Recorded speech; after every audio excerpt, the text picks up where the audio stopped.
Hola, bienvenidos a Tesis. Hola, Richard. ¿Cómo estás, Verónica? ¿Bien? Bien, feliz de estar acá. Hoy vamos a hablar, nos toca a las chicas, vamos a hablar de todos los controles que hay que hacerse para tener una buena salud.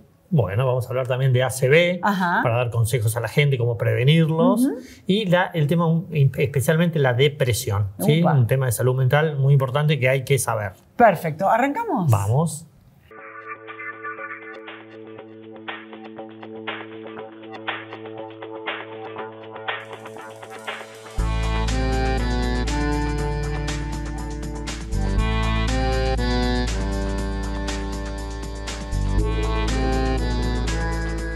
Bueno, hoy vamos a hablar de ACV, ¿sí? Y para eso hemos invitado a Matías Valdosini, es neurocirujano. ¿Qué tal, Matías? ¿Cómo estás? ¿Qué tal, Verónica, Ricardo? Muy bien, ¿ustedes? Sí. ¿Qué es un ACV, ese famoso accidente cerebrovascular? Exacto, ACV es una sigla que todo el mundo conoce, pero es para especificar accidente cerebrovascular. Estamos hablando de una enfermedad que se desarrolla dentro del cerebro y está localizada dentro de los vasos sanguíneos, ¿sí? Aquí en este esquema lo podemos mostrar bien. En la parte inferior se observa una arteria que tiene como una especie de tapón interno, ¿sí? Y en el otro extremo se ve como una especie de hemorragia porque es una arteria que se ha roto. Bien, justamente son los dos tipos de ACV. Accidente cerebrovascular isquémico, cuando se tapa una arteria, significa que toda el área cerebral que está irrigada por esa arteria sufre falta de riego sanguíneo, y cuando hay una ruptura, una hemorragia, es un ACV hemorrágico. Son los dos subgrupos de accidente cerebrovascular. ¿Y la imagen del medio? La imagen del medio está en el medio justamente es para ejemplificar que hay otro subtipo que es el accidente isquémico transitorio. En algún momento lo deben haber escuchado. Significa de que transitoriamente se obstruye una arteria por algunos segundos y por un efecto hemodinámico, por el flujo sanguíneo, se desobstruye y sigue la circulación de retorno al corazón nuevamente. Por lo cual puede dar síntomas neurológicos que son transitorios. ¿Bien? Y dependiendo del área cerebral afectada por un ACV hemorrágico isquémico, los síntomas que nuestros pacientes pueden tener. Es un problema realmente de salud mundial. Se estima que cerca de 5 millones de habitantes por año en el mundo sufren algún tipo de ACV.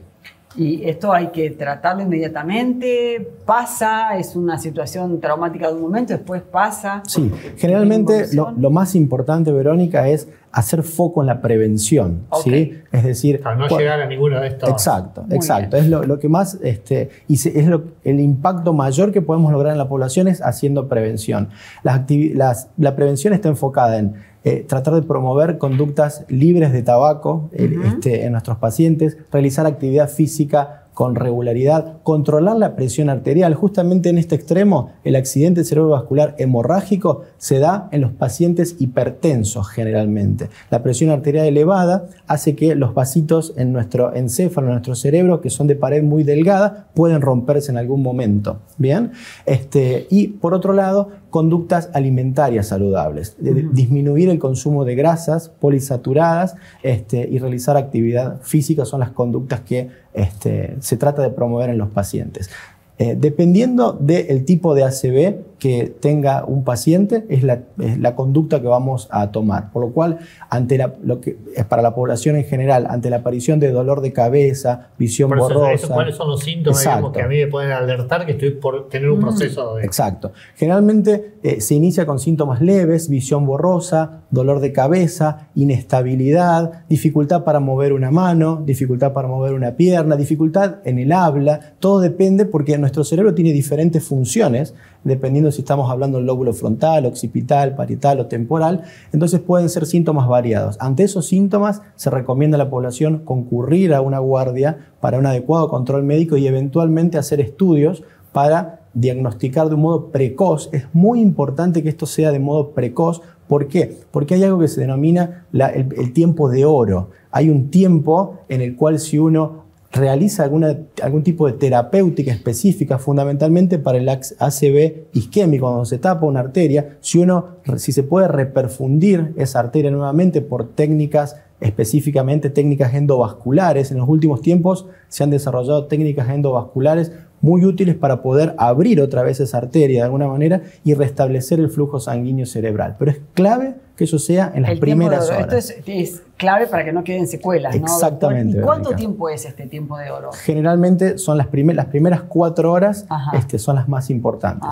Es por eso la consulta precoz en un centro, idealmente un centro de referencia en manejo de pacientes con ACV, es lo que se recomienda en los pacientes. ¿Y qué hacer? Perdón. No. ¿Qué pasa? Ricardo me dice, tengo un problema en un ojo, no estoy viendo, de repente. Sí, ¿qué hacer? ¿O la mano? Sí.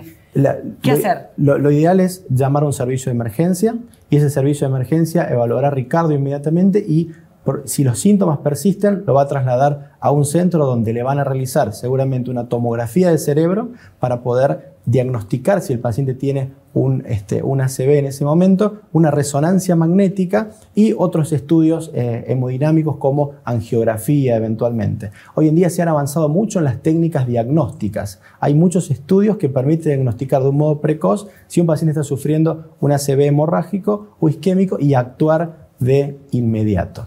¿Y cuál de las dos es más riesgosa o más riesgo de vida tiene? Los dos, Ricardo. Los dos tienen riesgo de vida. Todo depende de la magnitud, de la localización y del accionar rápido desde el punto de vista médico, terapéutico. Pero los dos tienen sus riesgos. Es importante el control periódico. El accidente cerebrovascular isquémico muchas veces se da porque viaja una plaquita de colesterol, que es como si fuera un depósito de grasa que se va formando en nuestras arterias. Pueden estar en las arterias del cuello o en las arterias intracraneales, y cuando se despega esa plaquita de colesterol puede viajar y tapar algún ramo distal. Por eso los controles periódicos son muy importantes para prevenir. El foco está en la prevención porque es ahí donde uno puede realmente hacer un impacto en la sociedad en general. Por eso controlarse bien el colesterol, controlar bien la presión y hacer hábitos saludables sería como las condiciones, correcto, digamos, de prevención. Correcto. No tabaco. Adecuada dieta, adecuada actividad física. Esas son las recomendaciones. Bueno, muchas gracias, doctor. Gracias, Verónica, Ricardo. Bueno, Richard, vamos a hablar ahora sobre depresión. ¿Qué características tiene esta patología de la salud mental? Estamos con el doctor Ricardo Corral, psiquiatra. ¿Qué tal, doctor? ¿Cómo están ustedes? ¿Bien? Recibirlo. Bueno. ¿Qué sería la depresión, doctor? Qué tema, ¿no? Importante para la comunidad. No sé si ustedes saben, pero 1 de cada 4 personas tiene riesgo de padecer en algún momento de su vida un cuadro depresivo, que puede ser leve, moderado o grave. Y además hay un tema muy importante, que es que una de las circunstancias que más nos pueden preocupar como comunidad es el tema del suicidio. La última estadística que hay previa a la pandemia, además, 800.000 personas por año mueren por suicidio. Es un tema... ¿En nuestro país? No, en el mundo. Es un dato de la Organización Mundial de la Salud. Pero en Argentina es un número muy importante. Y esto desde el punto de vista médico es tremendo porque es totalmente evitable. Estamos hablando de algo que se puede evitar.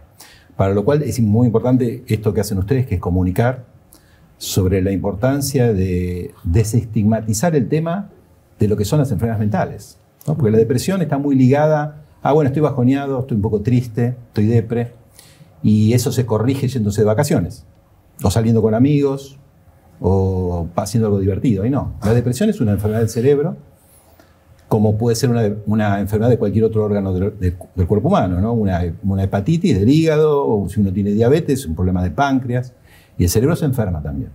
Pero esa dificultad que hay y estigma que hay relacionado con las enfermedades mentales hace que la gente lleve adelante a lo mejor un cuadro depresivo durante mucho tiempo. Claro, lo tapa, digamos. Lo tapa o no se anima a consultar, o la familia no lo comprende tampoco, porque es una cuestión de voluntad. Alguien que es mañoso a lo mejor dice, bueno, no, pero dale, animate. Es como que alguien le dijera, bueno, animate, baja la presión, animate a bajar el azúcar en la sangre, la glucemia, ¿no? Bueno, con eso pasa lo mismo. Por eso es tan relevante, porque involucra mucha de la gente que los está escuchando ahora, seguramente alguna persona que tiene esto o algún ser querido, algún familiar, algún amigo, algún ser cercano. ¿Y cuáles serían las características que las personas podemos, no sé, inferir que la persona puede llegar a estar deprimida? ¿Las personas que lo padecen o el entorno, no? La diferencia entre el estado de ánimo de tristeza, por ejemplo, de angustia o de preocupación frente a las circunstancias cotidianas que todos podemos tener, es bien reactivo a eso. Entonces, si sucede algo desagradable, lo natural es que nos sintamos mal. Ahora, ese estar mal es algo exclusivamente reactivo y dura un tiempo nada más. En cambio, persiste en el tiempo. Exactamente. Digamos. En general, la fórmula que nosotros decimos a la comunidad es, ojo, si usted siente un estado de tristeza, de desgano, de decaimiento, pérdida de energía, alteraciones en el sueño también puede darse, dolores a veces, el dolor puede ser un equivalente depresivo, un dolor así inexplicable, ¿no? El apetito, ¿no? El apetito que baja. Y eso durante mucho tiempo, durante el día y durante varios días y durante varias semanas, y que además impacta en la funcionalidad, ya sea el estudio, el trabajo, las relaciones con los demás, haga una consulta. Y uno lo que tiene que decir también es importante a la comunidad, como hablamos con ustedes, con comunicadores, es una consulta no implica un tratamiento. Una consulta implica primero hacer una evaluación global y hacer un diagnóstico. Porque otro tema muy importante es que a veces esa sensación de depresión o depresión es secundario a otra enfermedad. Entonces a veces tenemos una persona que tiene, por ejemplo, un problema de tiroides y no sabe que tiene un problema de tiroides, hipotiroidismo, por ejemplo, y eso puede dar un cuadro depresivo, que no requiere un tratamiento psiquiátrico. Tal vez. Una anemia. Y no requiere un tratamiento psiquiátrico. Claro. Requiere un tratamiento con el endocrinólogo. Por eso es importante la orientación primero. Y además, el otro perjuicio que hay que despejar es que no necesariamente todo termina siendo medicable. Muchos cuadros depresivos se resuelven con una buena psicoterapia, sobre todo cognitivo-conductual. Y la medicación a veces es necesaria, pero otras veces no. Pero siempre primero el diagnóstico. Por eso es importante que consulten un buen médico especialista para hacer un diagnóstico global. No hay que ir por el síntoma nada más, sino que lo importante de medicina es el diagnóstico para hacer el tratamiento más efectivo y más eficaz. ¿Y a partir de qué edad un ser humano puede padecer depresión? Lo más habitual es a partir de la segunda, tercera década de la vida, de los 20, 30 años, pero puede haber depresiones en los adolescentes y en los niños incluso. Se manifiesta de manera diferente, pero puede ocurrir. Todo el tema de la pandemia y sobre todo el confinamiento llevó a que muchos chicos menores todavía de lo que es en la escolaridad primaria, por ejemplo, y también adolescentes en secundario, hayan tenido problemas relacionados con la depresión y otras cosas, ¿no? Ansiedad y fobia, ¿no? Eso tuvo que ver mucho con el tema del confinamiento. ¿Y la menopausia o la andropausia tiene que ver también, digamos, el cambio hormonal? Es un buen dato que da, sí, tal cual. En el caso de las mujeres hay vulnerabilidad cuando hay esos cambios importantes hormonales. Sobre todo en la menopausia. Ahí cuando caen ciertas hormonas femeninas es un momento de más vulnerabilidad. También hay vulnerabilidad en el puerperio, luego del parto, producto también de desequilibrios hormonales. Claro. Y ahí se puede dar. Hay factores emocionales, psicológicos, pero hay también factores biológicos hormonales. Y difícil, ¿no? Se siente cansada, no está a la altura de la expectativa social que tiene. Tendría que estar feliz, ¿no? La imagen corporal distorsionada. Sí, la sociedad que te presiona para eso también. Tenés que estar feliz, tenés pero me siento mal. Más desbordada, ¿no? El tema de la chiquitos de la alimentación, de dar el pecho. Que sale bien la leche, que no sale bien la leche. Son un montón de circunstancias. Por eso ahí necesita mucho contención, mucho amor. Y eso tiene que ver con todo el aspecto que tiene que ver con apoyar, acompañar y también educar. Pero estas personas a veces se aíslan porque se sienten que por ahí hacen daño a los demás y demás, estorban. Entonces, ese sentimiento de culpabilidad. Claro, entonces, ¿cómo se maneja eso en las relaciones que puede llegar a haber en el entorno familiar? Y ese sentimiento de culpabilidad a veces es un círculo vicioso, porque las personas le insisten, los allegados, y se siente culpable por no poder. Por eso yo pongo el ejemplo. Es como alguien se siente culpable por tener presión alta. Nadie se siente culpable por tener presión alta. Por supuesto. Con esto es un poco eso. Bueno, creo que volvemos al principio, ¿no? Lo que es una enfermedad de salud mental. O sea, enfermedad mental. Exactamente. Tenemos que hacer hincapié en eso y también perderle un poco el miedo a todas las enfermedades mentales, ¿no? Es el tema del estigma y la discriminación. Que nosotros tenemos que trabajar y gracias a ustedes, porque la verdad que acá lo más importante es llegar a la comunidad con esta información. Sí, y el habla, ¿no? Sí, ponerlo en palabras, tratar de ponerlo de la manera... Bueno, Waslav decía que es imposible no comunicar, o sea que con silencio, con palabras y con la manera de actuar está muy bueno que sepamos y estemos atentos a nuestros seres, aunque sea que nos circundan, para ver en qué situación están. Así que gracias a todos. Muchas gracias a ustedes. Gracias. Bueno. Bueno, Verónica, hoy vamos a hablar de ustedes, las mujeres, y qué chequeos médicos deben hacerse y cómo controlarse y demás. Y para eso hemos invitado a Valeria Balco, ella es ginecóloga y obstetra. ¿Cómo estás, Valeria? Hola, Verónica. Hola, Ricardo. Bueno, desde la obra social OSPEDIC, para nosotros es fundamental el tema de la prevención, así que muchas gracias por el espacio. Ajá. ¿Qué tipo de controles tienen que hacerse anuales? Bueno, primero para ver el tema de los controles tenemos que ver de qué mueren nuestras mujeres, ¿sí? De qué nos morimos las mujeres. La principal causa de muerte a nivel mundial y en Argentina y principalmente en las mujeres es la enfermedad cardiovascular. Entonces es fundamental enfocar el chequeo primero a esto, ¿sí? Hay que reforzar los hábitos saludables, tener una buena alimentación, el tener una ingesta adecuada de sodio, ¿sí? No a los excesos de sodio, hacer ejercicio, no fumar, evitar los hábitos sedentarios. Entonces, bueno, esto hay que reforzarlo en cada control y durante toda la vida. Más allá de eso, también hay que tomar la presión en el consultorio, porque bueno, la hipertensión arterial, que muchas veces no trae síntomas, es la principal causa de enfermedad cardiovascular. Y también los laboratorios, hacer electrocardiograma y laboratorio, análisis de sangre donde chequemos cómo está la glucemia para descartar una diabetes, que también es un factor de riesgo para enfermedad cardiovascular, el tema del colesterol y el tema de la vitamina D, que hoy en día está con muchos estudios. La vitamina D baja predispone a enfermedad cardiovascular, predispone a algunos cánceres como el cáncer de colon y a la osteoporosis, entonces es fundamental esto.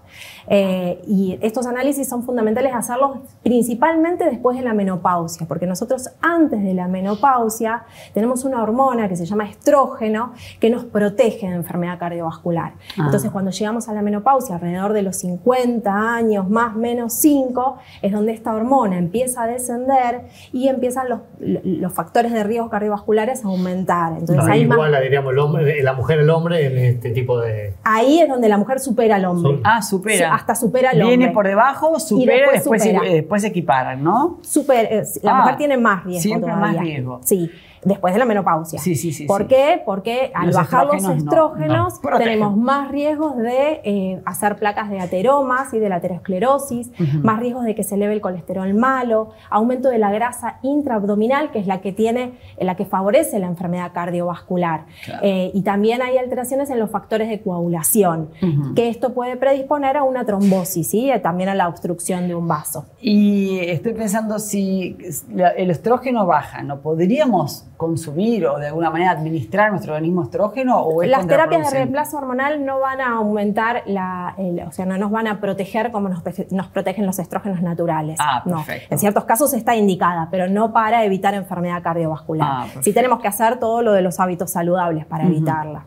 Y después, pensando en otros chequeos, fuera de lo que es enfermedad cardiovascular, lo otro de lo que nos morimos las mujeres es de cáncer, ¿sí? Uno de los cánceres más importantes es el cáncer de mama. Entonces, en los chequeos lo que vamos a hacer es el examen mamario, la mamografía, la ecografía mamaria. Esto se hace en una paciente que tiene riesgo habitual a partir de los 40 años. ¿Sí? De forma anual. ¿El Papa Nicolau tiene que ver con el cáncer de mama también o solamente la parte ginecológica? No, el Papa Nicolau es para evitar el cáncer de cuello de útero, que es otro cáncer frecuente en nuestra población. El cáncer de cuello de útero se da por un virus, que es el virus HPV, es la principal infección de transmisión sexual. Con una penetración vaginal puede ingresar este virus al cuello del útero. La mayoría de las personas lo logran eliminar. Las personas que no lo eliminan generan infecciones por el virus de forma persistente. Esto puede generar lesiones que en algunos pacientes pueden llevar a cáncer de cuello de útero.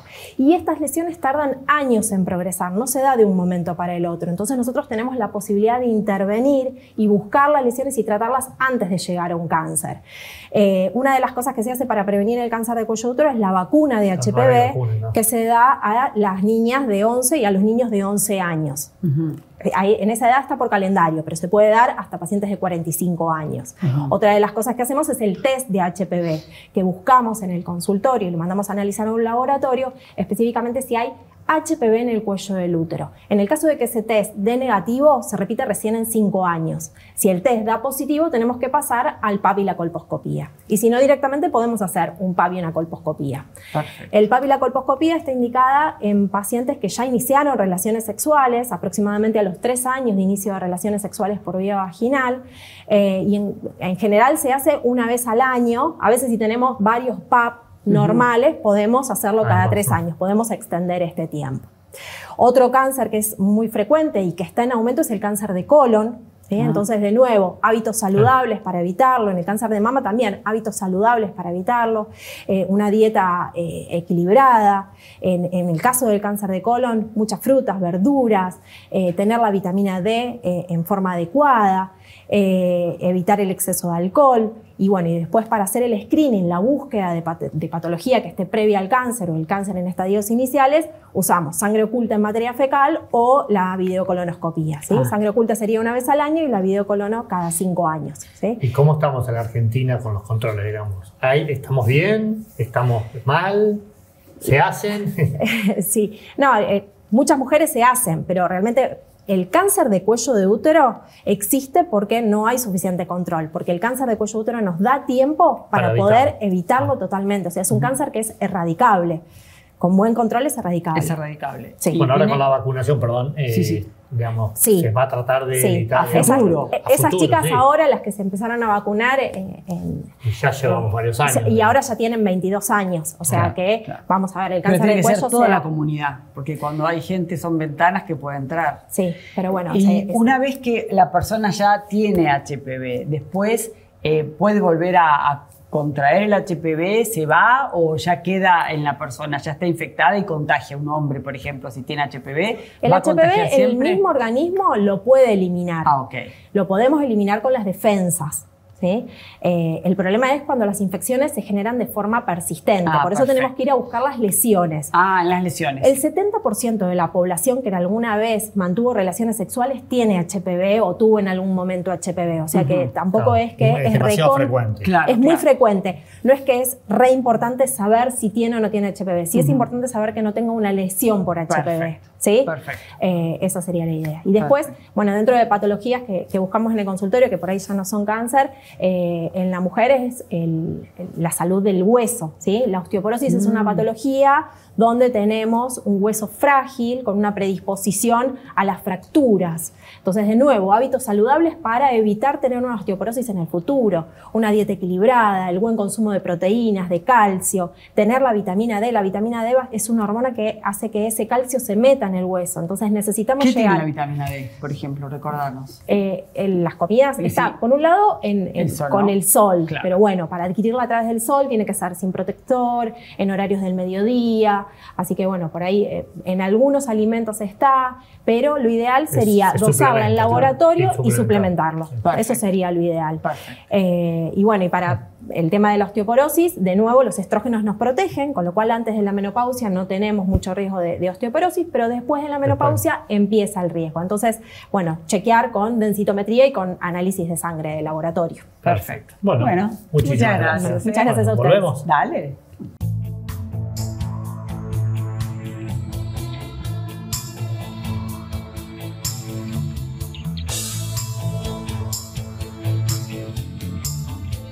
Simmons, descansá en primera clase. No hay nada más lindo que ver a tus hijos felices. Por eso yo elijo fideos Marolio, que le dan sabor y frescura a las alegrías de todos los días.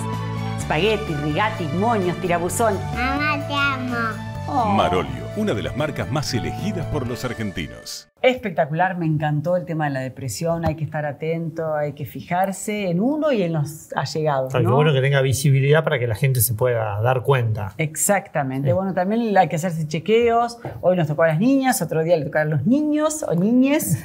Y bueno, y a ver cómo manejamos la situación de controlar nuestros organismos. Hablando, no importa el sexo, no importa, uno tiene que ver qué controles tienen que hacerse para tener una buena salud. Sí, el tema del ACV, obviamente que el tiempo ese que dijo el doctor, el tiempo de oro, es fundamental para poder llegar a tiempo y darse cuenta de los síntomas, pero siempre hábitos saludables. Hábitos saludables. A partir de ahí... estar atentos. Exactamente. ¿Arrancamos? Bueno. Ya lo arrancamos. Nos tenemos que ir, qué pena. Bueno, pero nos reencontramos en la próxima, dale.